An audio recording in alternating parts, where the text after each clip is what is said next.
नमस्कार दोस्तों, आप सभी दर्शकों को नए साल की पहली एकादशी यानी कि पुत्रदा एकादशी के हार्दिक शुभकामनाएं हैं। दोस्तों, आज हम आपको बताने वाले हैं पौष महीने के शुक्ल पक्ष की एकादशी का अत्यंत ही शुभ एवं मंगलकारी दिन कब पड़ने जा रहा है। शास्त्रों में ऐसी मान्यता है कि इस दिन भगवान श्री हरि विष्णु जी की पूजा अर्चना करने से एवं सिर्फ यह एक विशेष उपाय करने से व्यक्ति पूरे जीवन धन दौलत आरोग्य से परिपूर्ण कहते हैं। तो चलिए दोस्तों, जानते हैं साल की सबसे पहली एकादशी यानी कि 9 जनवरी या 10 जनवरी किस दिन मनाई जाएगी। क्योंकि इस दिन एकादशी 2 दिन मनाई जाएगी, तो आपको किस दिन इस एकादशी का व्रत रखना है। हरिद्वार में एकादशी कब मनाई जाएगी, साथ ही इस दिन आपको कौन सी चीजें खानी है एवं भगवान को वो कौन सी चीज का आपको भोग लगाना है, जिससे आपको भगवान श्री हरि विष्णु और माता लक्ष्मी जी की कृपा उनका आशीर्वाद प्राप्त हो सके। तो आप यह भी जानेंगे कि एकादशी तिथि का पारण किस दिन किया जाएगा। एकादशी की कथा एवं संपूर्ण पूजा विधि आपको इस वीडियो के माध्यम से प्रदान की जाएगी। लेकिन उससे पहले दोस्तों, आप कमेंट बॉक्स में जय श्री लक्ष्मी नारायण जरूर लिख दें, जिससे भगवान श्री हरि विष्णु और माता लक्ष्मी जी की असीम कृपा आपको एवं आपके परिवार को प्राप्त हो सके। साथ ही साथ आप अपनी राशि भी कमेंट सेक्शन में जरूर लिख देना, ताकि यदि हमारे पास आपके लिए कोई ऐसा उपाय होगा जिससे इस एकादशी को आपको भगवान की असीम कृपा प्राप्त हो सके, तो वह हम आपको आपके कमेंट में रिप्लाई अवश्य बता देंगे। और हम जो भी जानकारी देते हैं वह पंचांग और ज्योतिष शास्त्र पर आधारित होता है, कुछ भी मनगढ़ंत तरीके से नहीं बताया जाता है। आने वाली जो एकादशी होगी पौष मास की दूसरी एकादशी होगी। अभी पौष का महीना चल रहा है, जिसे खरमास भी कहते हैं।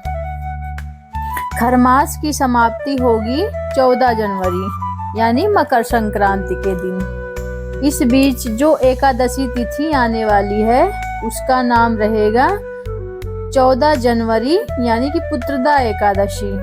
दोस्तों, हमारे हिंदू धार्मिक ग्रंथों में इस एकादशी को सर्व सुख प्रदायिनी यानी कि सभी सुखों को देने वाली एकादशी बताया गया है। इस एकादशी का जो व्रत कोई भी करता है उसको धन धान्य ऐश्वर्य के साथ मानसिक शांति से लेकर वैकुंठ धाम की प्राप्ति होती है। परंतु इस एकादशी का विशेष रूप से व्रत संतान की प्राप्ति के लिए स्त्री पुरुष दोनों को रखना चाहिए, जो कि दाम्पत्य संतान प्राप्ति हेतु की मन में कामना करके इस व्रत को धारण करते हैं। उन्हें भगवान श्री कृष्ण के ही समान यश तेजस्वी पुत्र की प्राप्ति होती है। दोस्तों, पुत्रदा एकादशी साल में 2 बार आती है। एक तो पौष माह के शुक्ल पक्ष की एकादशी और दूसरी श्रावण मास में आती है। दोनों को विधान अलग है, दोनों की कथा भी अलग है, परंतु दोनों ही एकादशी पुत्र की प्राप्ति और उनके अच्छे के लिए होता है। इसलिए अवश्य आपको इस एकादशी का व्रत करना चाहिए, भगवान की पूजा करनी चाहिए। और एक विशेष उपाय जो कि हम आपको अभी वीडियो में बताने जा रहे हैं, इसे आपको अवश्य रूप से करना चाहिए तथा कथा सुननी चाहिए। तो चलिए दोस्तों, अब हम जानते हैं कि पुत्रदा एकादशी की पूजा आपको कैसे करनी है, पूजन का शुभ मुहूर्त क्या रहने वाला है और पारण का समय क्या है और कब करना है। यह सभी चीजें एक एक करके हम जानने वाले हैं। देखिए दोस्तों, सर्वप्रथम आप पुत्रदा एकादशी के दिन सूर्योदय से पहले जाग जाएं, यानी कि ब्रह्म मुहूर्त में आपको इस दिन जाग जाना है। फिर स्नान आदि करके भगवान भास्कर को यानी कि सूर्य देव को 1 लोटा जल समर्पित कर दीजिए। आपका जो पूजा स्थल है वहां बैठकर सबसे पहले व्रत का संकल्प कीजिए। संकल्प करने के लिए अपने सीधे हाथ में जल लीजिए और द्रव्य के रूप में कम से कम 1 रुपए, अधिक जो भी रखना है आप रख सकते हैं। फिर 3 बार बोलिए ओम श्री विष्णु, ओम श्री विष्णु, ओम श्री विष्णु। फिर अपना नाम, अपना गोत्र, जिस स्थान पर बैठकर आप संकल्प कर रहे हैं वहाँ का मकान नंबर, फ्लैट नंबर जो भी है अपने हिसाब से ले सकते हैं। फिर अपने क्षेत्र का नाम, शहर का नाम। इतना बोलने के बाद पौष मास के शुक्ल पक्ष की एकादशी अपनी मनोकामना बोल के कामना की पूर्ति के लिए अर्थात पुत्र रत्न प्राप्ति के लिए या संतान के सुखी जीवन के लिए या और भी यदि आपको कोई मनोकामना है उसकी पूर्ति के लिए भी आप इस व्रत का संकल्प ले सकते हैं। मतलब आपको अपनी मनोकामना मन ही मन भगवान को बता देनी है और जल आप भगवान के चरणों में अर्पित कर दीजिए। भगवान को नमस्कार कीजिए। आप भगवान की पूजन करेंगे। एक कोई सा भी फल को कटा हुआ ना हो, मतलब अखंड फल हो, जैसे सेब हो गया, नारियल, जो भी आपके पास उपलब्ध हो उसे बिना काटे उसको गंगा जल से शुद्ध करके उसमें थोड़ा गंगा जल मिला लीजिए। भगवान श्री हरि के किसी भी रूप की एक तस्वीर आपके पास होनी चाहिए या प्रतिमा होनी चाहिए, तो प्रतिमा रख लीजिए। साथ ही यदि मौली, पान, सुपारी, लौंग, इलायची, पान का पत्ता अगर हो तो उत्तम रहेगा। और सारी चीज़ें आप धूप, दीप, फूल, माला, नैवेद्य के रूप में भगवान को अर्पित करने के लिए सजा करके रख लें। अब देखिए दोस्तों, जो भगवान की तस्वीर या मूर्ति आपने पूजा के लिए रखी है उसमें आपको भगवान को बुलाना भी होगा, जिसे हम प्राण प्रति कहते हैं। जो प्राण प्रतिष्ठा के लिए सबसे पहले भगवान की तस्वीर को स्थापित किया जाता है। स्थापित करने के लिए वह स्थान जिस पर आपने तस्वीरों को रखना है उस स्थान का शुद्धिकरण कीजिए। जो लोटे में जल है उसमें गंगा जल आपने मिलाना है, उसे छींटे दीजिए। इससे उस स्थान का पवित्रीकरण हो जाएगा। फिर आप उस स्थान पर पुष्प रख दीजिए। वह पुष्प आप भगवान को एक प्रकार से आसन दे रहे हैं। आसन के रूप में पूजन के लिए पहले भगवान को आचमन कीजिए, अर्थात 3 बार आचल कीजिए। आचमन के लिए देने के बाद तिलक लगाएं, अक्षत फूल लगाएं कि फूलों की माला पहनाएं और साथ ही 1 पुष्प अर्पित कीजिए। धूप दिखाएं, घी का दिया दिखाएं। यह जो दीपक है इसको आपको उठाना नहीं है। जहां आप रख रहे हैं दीपक को रखने से पहले चावल या पुष्प आसन के रूप में रख दीजिए। उसके ऊपर से आप दीपक को रखिए। इसे कभी भी नीचे नहीं रखा जाता है और एक प्रकार से आपके द्वारा की गई पूजा की साक्षी देव दीपक बन जाते हैं। इसलिए इस दीपक को उठाना नहीं चाहिए। आरती के लिए हम दूसरा दीपक प्रयोग में लाएंगे, दीप दिखाएंगे और नैवेद्य के रूप में जो भी मिठाई आपके पास है भगवान को अवश्य चढ़ाएं। फल है तो फल चढ़ा दीजिए और कुछ ना हो तो मिश्री के कुछ दाने लेकर मिश्री भी आप नैवेद्य के रूप में भगवान को अर्पित कर सकते हैं। एक बिना कटा हुआ फल तो आपको जरूर समर्पित करना है। फिर आपको भगवान के सामने हाथ जोड़कर 108 बार ओम नमो भगवते वासुदेवाय मंत्र का जाप करना है। इसके बाद मनोकामना पूर्ति के लिए 1 पान का बीड़ा आपको बनाना होगा। इसके लिए आप सबसे पहले पान का 1 पत्ता ले लीजिए, उसकी डंडी तोड़ दीजिए। फिर उसमें 2 लौंग, 2 इलायची और 1 सुपारी रखिए। फिर उसका बीड़ा बनाकर भगवान के सामने ओम नमो भगवते वासुदेवाय मंत्र को 11 बार जाप करके आप अपनी मनोकामना भगवान को दे दें। जैसा यदि आप संतान प्राप्ति के लिए पूजन कर रहे हैं तो भगवान से मन ही मन प्रार्थना कीजिए और उसके बाद वह बीड़ा खुद खा लीजिए। और अंत में बताई गई है आपको वहीं बैठकर भगवान के समक्ष एकादशी के पाठ करना है और इसे सुन लेना है। एकादशी की कथा हमने इस वीडियो के अंत में बताई है, तो आप जरूर देखें और आपको वीडियो के अंत में बताई गई है, इसे जरूर सुन लेना, ठीक है ना। कथा सुनने के बाद आप भगवान की आरती करेंगे। आरती करने के बाद आप फल का भोग लगाएंगे और प्रसाद सभी लोगों में वितरित करेंगे। याद रखें, आज के दिन आपको अन्न नहीं खाना है। यह इस व्रत का सबसे महत्वपूर्ण नियम है। शास्त्रों में मान्यता है कि एकादशी तिथि में अन्न ग्रहण करना मांस ग्रहण करने के बराबर होता है। तो चलिए दोस्तों, हम कुछ और नियम जानते हैं जिसका फल आपको अवश्य रूप से करना चाहिए। दोस्तों, पुत्रदा एकादशी के दिन तुलसी का पूजन करने का भी महत्व ज्यादा होता है। तो आपको पुत्रदा एकादशी के दिन तुलसी का पूजन अवश्य ही रूप से करना है और तुलसी के नीचे एक दीपक जरूर जलाना है और तुलसी को आपको पूजन करना है। इसे आपका व्रत सफलता पूर्वक पूर्ण होगा माना जाएगा।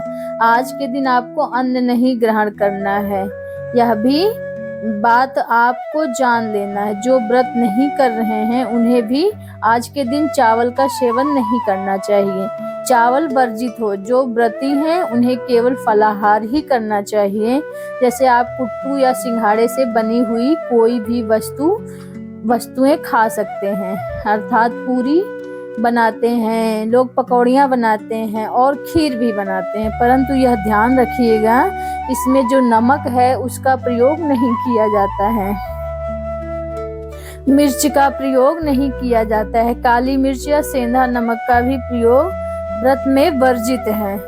और तामसिक पदार्थ जैसे मांस मदिरा जैसे चीजें आपको इस दिन नहीं खानी है। आपको केवल आज के दिन सादा भोजन करना चाहिए।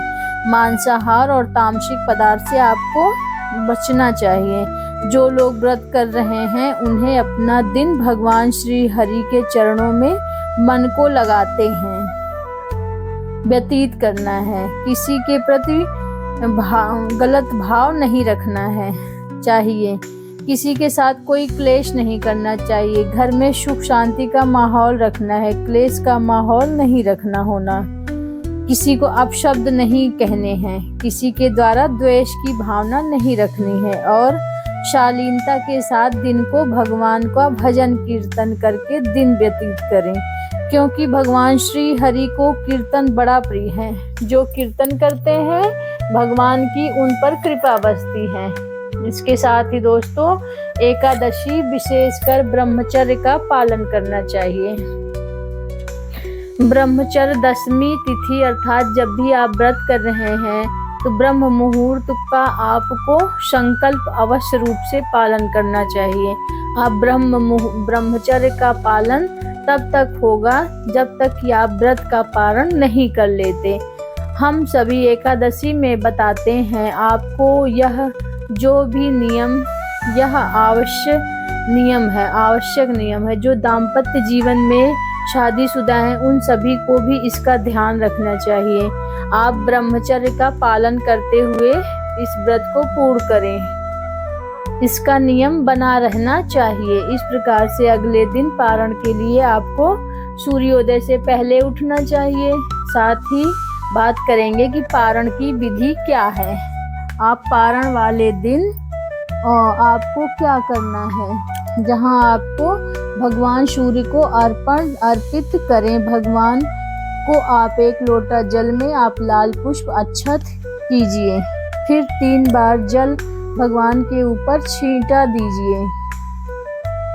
जल छींटे के बाद भगवान को तिलक लगाएं। तिलक ना लगाकर अक्षत लगाइए।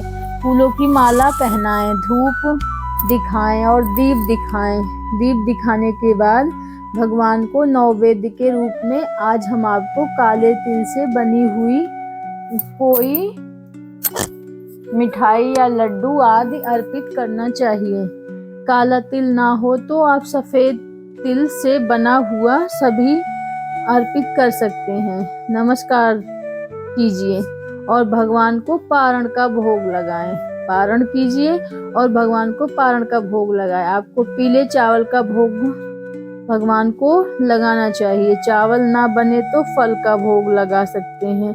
यह जो भी सात्विक आहार आप घर में बना रहे हैं उसका भोग भी लगा सकते हैं। विशेष रूप से केसर की खीर का भोग भी पुत्रदा एकादशी पर लगाया जाता है। आप उसको प्रसाद का जो व्रत है उसे पारण के समय ग्रहण करना चाहिए। आपके पास उपलब्ध नहीं है, बनाया है, उसकी थाली सजाया, थाली में तुलसी का पत्ता अवश्य रखें। भगवान से प्रेम पूर्वक भोजन का निवेदन कीजिए। भोजन के लिए आवाहन कीजिए कि हे प्रभु, भोग लगे भगवान, जो वह प्रेम के भूखे हैं। आप प्रेम से भोग लगाएंगे तो अवश्य ही भगवान वह ग्रहण करेंगे। भगवान को भोग लगाने के बाद जल जमाने कराया करें। जल लीजिए, जो आपकी थाली है उसके चारों तरफ घूमर छोड़ दीजिए। जल पर निकाल करके भगवान को हाथ छोड़ने के बाद जो भोजन की थाली है उसको उठा लीजिए और बाकी जो प्रसाद है उसमें मिला लीजिए। तो बहुत आवश्यक प्रक्रिया है, आपको अवश्य करनी होगी, क्योंकि पुष्पांजलि आपके किसी भी पूजा पाठ की सफलता है, उसी में निहित होती है। देखिए, पुष्पांजलि करने के लिए हाथों में पुष्प ले लीजिए, भगवान से निवेदन कीजिए। परमेश्वर हो, हे प्रभु, ना हम आपका आवाहन जानते हैं, ना पूजन जानते हैं, ना विसर्जन जानते हैं, अज्ञानी जीव हैं। जैसे सेवा आपके श्री चरणों की है, उसमें जाने अनजाने में कोई गलती, कोई भूल हमसे हो गई हो तो प्रभु से क्षमा करना। आप दया सिंधु हैं, हम आपके दर के भिखारी हैं। भगवान पड़ा ऐसी सेवा आपके शिष्य हमारे पास आपको अर्पित करने के लिए कुछ भी नहीं है। तन मन धन सब आप ही का है, हमारे पास क्या है। उत्तम पुष्पांजलि में आदतम ग्रह राम परमेश्वर है, इसे आप स्वीकार करें। आप दया का आशीर्वाद प्रदान करें। एकादशी के व्रत में द्वादशी के दिन ब्राह्मण भोजन का बड़ा महत्व है। ब्राह्मण को भोजन जरूर कराएं। भोजन ना कर सके तो आप उन्हें दान अवश्य करें। ठीक है, तो चलिए दोस्तों, अब हम जानते हैं कि पुत्रदा एकादशी किस दिन मनाई जाएगी। दोस्तों, एकादशी तिथि का प्रारंभ 9 जनवरी को दोपहर 12:02 पर होगा और इसका समापन 10 जनवरी यानी कि 2025 को सुबह होगा 1:19 पर हो गया। उदया तिथि के अनुसार 10 जनवरी को यह व्रत रखा जाएगा। वहीं इसका पारण 11 जनवरी को सुबह 7:15 से 8:02 के बीच होगा। दोस्तों, भगवान श्री कृष्ण ने युधिष्ठिर से कहा, राजन, पौष के शुक्ल पक्ष की जो एकादशी है उसे बतलाता हूँ। सुनो महाराज, संसार के हित की इच्छा से मैं इसका वर्णन करता हूँ। राजन, पूर्वोदय पूर्वक इसका व्रत करना चाहिए। इसका नाम पुत्रदा है। सब पापों को हरने वाली उत्तम तिथि है। समस्त कामनाओं तथा सिद्धियों के दाता भगवान नारायण इस तिथि के अधिदेवता हैं। चराचर गणयों सहित समस्त त्रिलोकी में इससे बढ़कर दूसरी कोई तिथि नहीं आई। जानते हैं पुत्रदा एकादशी की संपूर्ण कथा। पूर्व काल की बात है, भद्रावतीपुरी में राजा सुकेतुमान राज्य करते थे। उनको रानी का नाम चंपा था। राजा को बहुत समय तक कोई वंशधर पुत्र नहीं प्राप्त हुआ, इसलिए दोनों पति पत्नी सदा चिंता और शोक में डूबे रहते थे।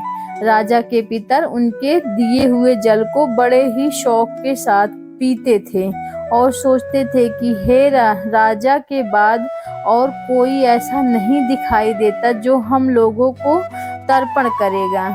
यह सोच सोचकर पितर दुखी रहते थे। एक दिन राजा घोड़े पर सवार हो गहन में वन चले गए और पुरोहित आदि किसी को भी इस बात का पता ना था। मृग और पक्षियों से सेवित उस सघन कानन वन में राजा भ्रमण करने लगे। मार्ग में कहीं सियार की बोली सुनाई पड़ती है तो कहीं उल्लू की, जहाँ रीछ और मृग दृष्टिगोचर हो रहे थे। इस प्रकार घूम घूम कर राजा वन के शोभा देख रहे थे। इतने में दोपहर हो गया। राजा को भूख और प्यास सताने लगी। वे जल की खोज में इधर उधर भटकने लगे। किसी पुण्य के प्रभाव से उन्हें एक उत्तम सरोवर दिखाई दिया जिसके समीप मुनियों के बहुत से आश्रम थे। शोभाशाली नरेश ने उन आश्रमों की ओर देखा तो उस समय शुभ की सूचना देने वाले शकुन होने लगे। राजा को दाहिना नेत्र और दाहिना हाथ फड़कने लगा जो उत्तम फल की सूचना दे रहा था। सरोवर के तट पर बहुत से मुनि वेद पाठ कर रहे थे। उन्हें देखकर राजा को बड़ा हर्ष हुआ। वे घोड़े से उतरकर मुनियों के सामने खड़े हो गए और पृथक पृथक उन सब की वंदना करने लगे। यह मुनि उत्तम व्रत का पालन करने वाले थे। तब राजा ने हाथ जोड़कर बारंबार दंडवत प्रणाम किया। तब मुनि बोले, हे राजन, हम लोग तुम पर प्रसन्न हैं। राजा बोले, आप लोग कौन हैं? आपके नाम क्या हैं? तथा आप लोग किस लिए यहाँ एकत्रित हुए हैं? यह सब सच सच बताइए। मुनि बोले, राजन, हम लोग विश्वदेव हैं, यहाँ श्री के लिए आए हैं। माघ निकट आया है। आज से 5वें दिन माघ का स्नान आरंभ हो जाएगा। आज ही पुत्रदा नाम की एकादशी है जो व्रत करने वाले मनुष्यों को पुत्र देती है। राजा ने कहा, विश्व देवगण, यदि आप लोग प्रसन्न हैं तो मुझे पुत्र दीजिए। मुनि बोले, राजन, आज के दिन पुत्रदा नाम की एकादशी है। इसका व्रत बहुत विख्यात है। तुम आज इस उत्तम व्रत का पालन करो। महाराज, भगवान केशव के प्रसाद से तुम्हें अवश्य पुत्र प्राप्त होगा। इस प्रकार उन मुनियों के कहने से राजा ने उत्तम व्रत का पालन किया। महर्षि के उपदेश के अनुसार विधि पूर्वक पुत्रदा एकादशी का अनुष्ठान किया। फिर द्वादशी का पारण किया। मुनियों के चरणों में बारंबार मस्तक झुकाकर राजा अपने घर आए। तदंतर रानी ने गर्भ धारण किया हुआ प्रसव काल आने पर पुण्य कर्म राजा को तेजस्वी पुत्र प्राप्त हुआ जिसने अपने गुणों से पिता को संतुष्ट कर दिया। वह प्रजा का पालक था बहुत, इसलिए राजा पुत्रदा का उत्तम व्रत ही अवश्य करना चाहिए। मैंने लोगों के हित के लिए तुम्हारे सामने इसका वर्णन किया है। जो मनुष्य एकाग्रचित होकर पुत्रदा का व्रत करते हैं वे इस लोक में पुत्र पाकर मृत्यु के पश्चात स्वर्गगामी होते हैं। वहीं दोस्तों, पुत्रदा एकादशी के दिन हमारे हिंदू शास्त्र में गौ माता को रोटी खिलाने का विधान बताया गया है। तोली अब वह भी जान लेते हैं आपको कब माता को रोटी और कब कैसे खिलानी है, किस प्रकार की रोटी खिलानी है। यह गौ माता से जुड़ा है। आप उपाय जान लीजिए। और पूछता हूँ, एकादशी के दिन आपको माता को रोटी इस तरीके से एक बार जरूर खिलाएं। इससे आपकी कोई भी मनोकामना हो और तुरंत ही पूर्ण हो जाती है। गाय को डंडा मारकर उठाना, पानी डालकर उठाने से मनुष्य पाप का भागी बनता है और अगले जन्म में उसे दर दर भटकना पड़ता है। और साथ ही शास्त्रों में बताया गया है, जो लोग गाय की सेवा करते हैं, उनका भोजन खिलाते हैं और उनकी परवरिश अच्छी तरह से करते हैं तो वह लोगों के जीवन की सभी इच्छाएं पूर्ति होती है। गाय के बछड़े से बचा हुआ दूध ही मनुष्य को लेना चाहिए, परंतु कुछ लोग एक बार गाय को दूह लेने के बाद से बछड़े के लिए बचा हुआ दूध भी दूह लेते हैं। ऐसा करना घोर पाप कहा जाता है। ऐसे दूध को दूहने वाले और ग्रहण भी करने वाले दोनों को पाप लगता है। ऐसे जी हाँ दोस्तों, साथ ही साथ शास्त्रों में कहा गया है कि गोवंश मतलब गाय और बैल के पीठ पर नहीं बैठना चाहिए, उनका पीठ पर बैठने से पाप लगता है। ऐसे लोगों को नरक की यात्रा भोगनी पड़ती है। एकमात्र देव के अंश के उत्पन्न नदी ही गोवंश है, जिस पर स्वयं महादेव और महादेवी की सवारी होती है, क्योंकि नंदी ने स्वयं अपनी इच्छा से महादेव की सवारी बनना स्वीकार किया।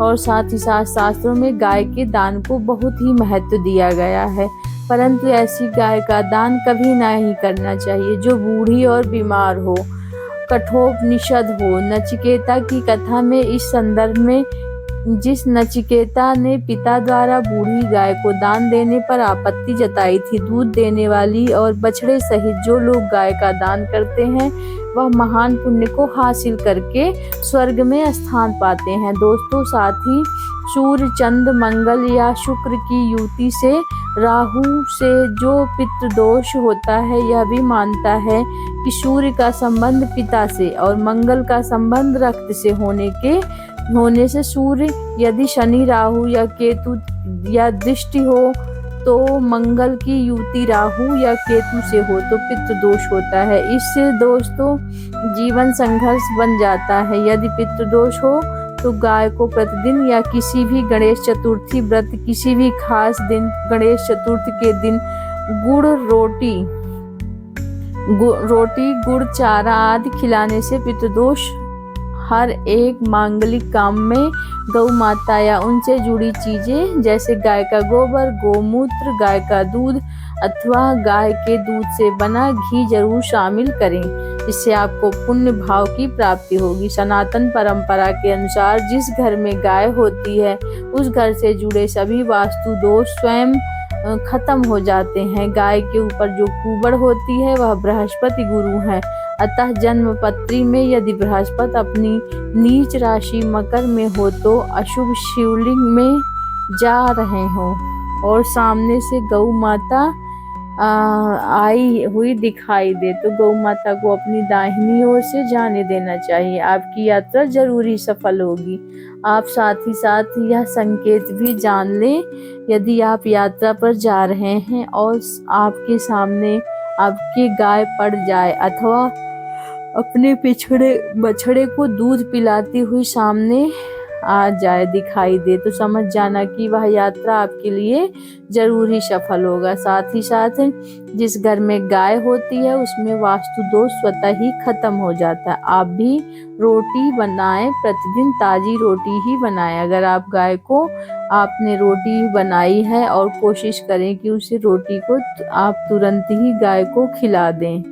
अगर आप उस रोटी को रख देंगे और उस रोटी को अगले दिन देंगे, वह रोटी बासी मानी जाएगी। गाय को कभी भी बासी रोटी ना दें, इससे घर में नकारात्मक ऊर्जा का वास करती है और आपकी बिल्कुल भी नहीं बनेंगे। इससे आपके घर में हमेशा देवता का वास रहेगा। आप जिस भी काम से उस काम को आपको सफलता नहीं हाथ आएगी। कोशिश करें गाय को रोजाना ताजी रोटी बनाकर खिलाएं, बासी रोटी गाय को ना दें। साथ ही साथ सड़ी गली चीज गाय को नहीं खिलानी चाहिए। घर में कोई फल हो, कोई सब्जी हो, सड़ जाए तो गाय को, जो लोग गाय को देते हैं, ऐसा नहीं करना चाहिए।